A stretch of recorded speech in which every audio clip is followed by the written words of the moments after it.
Hi, I'm Tim, and I'm going to be telling you about music therapy and Parkinson's disease. Just a review of 3 articles today.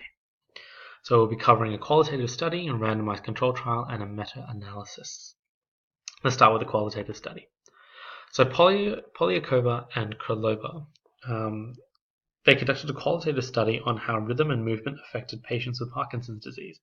They adopted a case study approach and analyzed 3 female patients with a very broad aim to investigate how music therapy helps in the reduction of the symptoms associated with Parkinson's: the emotional, the physical, and the mental.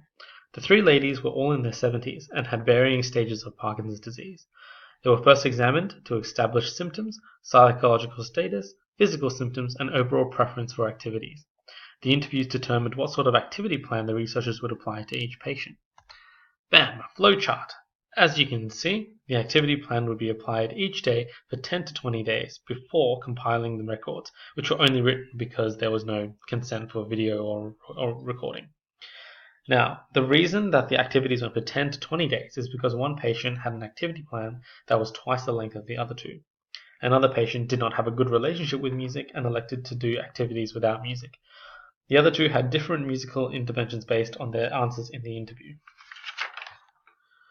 So the activity plan for Mrs. B, the second patient, consisted of exercises involving breathing, macro and micro movements paired with music, improvisation, singing, rhythm, and listening to music that was familiar to her. Mrs. C, in contrast to Mrs. B, had musical interventions that could be completed while standing, such as dancing and motor movement using her feet. A few things of note about Mrs. C would be that her activity plan consisted of mostly listening, as opposed to the active musicking with Mrs. B. Also, Mrs. C is the only patient in the study whose intervention ran for twice the time. So, the study found that music is an activation stimulus for motor movement in Parkinson's patients, relieving tension and stiffness in the muscles, improving walking and gait, as well as improving emotional and mental states. They found a reported increase in perceived well-being and a decrease in anxiety across all 3 patients, but found reductions to tremor and gait impairments, as well as muscular improvements in those with music, as opposed to Mrs. A, the first patient, who had exercise only without music. The overall conclusion made by the researchers was that the most significant improvements came during the periods where patients were listening to and performing music. So, the strengths of this paper lie in its broad exploratory value. Instead of looking at a specific effect, the study allows for a large range of options geared towards future research, as the conclusion of the patient didn't pinpoint a causality as so much a potential correlation. Some weaknesses in this patient would be the lack of control group comparison and the potential for a rater bias.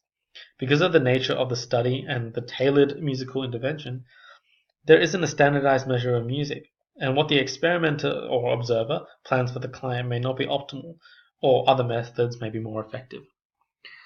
So things we can learn from this study and its exploratory nature, is that due to the lack of a specified intervention, any causal inference we make will be drawn from unreliable data. However, this study does provide a very broad and general information base to form the foundation for future studies in movement and music. In the case of more specific inferences and causal conclusions, a randomized control trial, or RCT, accounts for many confounding factors and attempts to answer a much more specific question than the aforementioned qualitative study. McIntosh and colleagues explored the effects of RAS, rhythmic auditory stimulation, on gait and walking in Parkinson's patients. In a study of 31 patients and 10 control, the researchers studied a matched participants design with the 3 groups shown here: on meds, off meds, and control. A special foot mechanism was used to detect pressure on different parts of the foot as a descriptive statistical measure. Here's another flowchart. All participants each had a warm-up by walking for 2 minutes, walking a measured 30 meters at maximum speed, repeating the walk with a matched RAS, a walk again with RAS at 110%, then a final walk without any sort of auditory cueing. This walk without auditory cueing was to seek for an improvement and carryover effect. The RAS was provided as a pulse embedded in Renaissance music in a 2/4 time signature. So the results were quite compelling. The overall result of RAS was an improvement on all gait parameters, with velocity, cadence, and stride length all significantly affected by RAS. In addition to the improvement in gait, The effects were found to carry over in the test shortly following the RAS test, even with the absence of auditory cueing. You can see the percentages of the improvements in the table on the left and the significance of such in the picture taken from the paper on the right. An RCT has plenty of strengths to it, considering that there is a control group, age and condition matched participants, as well as an intervention that was standardized amongst all groups. McIntosh and colleagues used a straightforward study design to explore a very specific question. In contrast to the previous qualitative study, this RCT attempts to explain the effect of a particular stimulus on Parkinson's disease patients rather than an exploratory study of a more general capacity.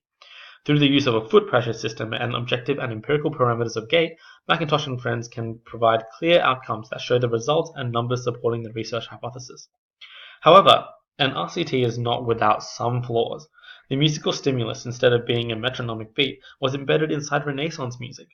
While simplistic, such music has other properties such as pitch, harmony, timbre, and texture, possible confounding variables. To rectify this, later studies by McIntosh and colleagues used a metronome to provide a pulse, hence rectifying the other musical elements present.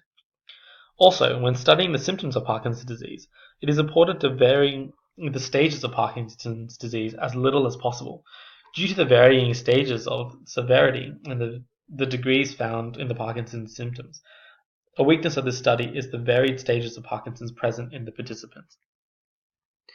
So, our last paper is a meta-analysis by Spalding and friends, aiming to compile articles in relation to visual and auditory cueing and determine conclusions and findings amongst these papers on how visual cueing and auditory cueing, or both of them, affect the symptoms in Parkinson's disease patients.